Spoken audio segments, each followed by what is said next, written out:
Bonjour, donc aujourd'hui nous allons parler de la perte de données maximale admissible, ou en anglais ce qu'on appelle le RPO, le Recovery Point Objective.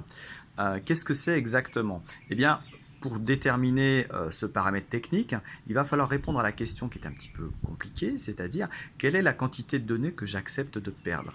Parce qu'en cas de sinistre, c'est bien ce dont il s'agit, c'est qu'on va perdre potentiellement des données parce qu'on n'aura pas sauvegardé celles-ci ou qu'on ne les aura pas sauvegardées à une fréquence suffisante.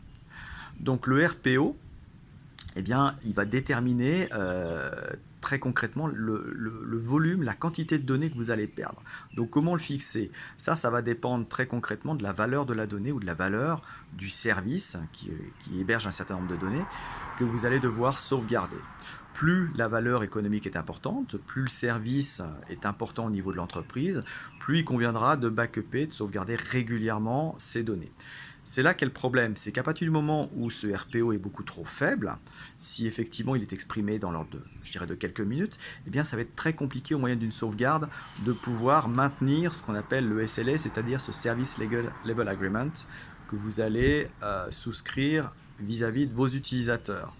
Et là, il y a d'autres technologies de données, bien évidemment, qui existent. On parle de la sauvegarde, mais on parlera dans la prochaine vidéo des autres technologies qui peuvent être utilisées justement pour pouvoir satisfaire ce RPO, aussi minimal soit-il.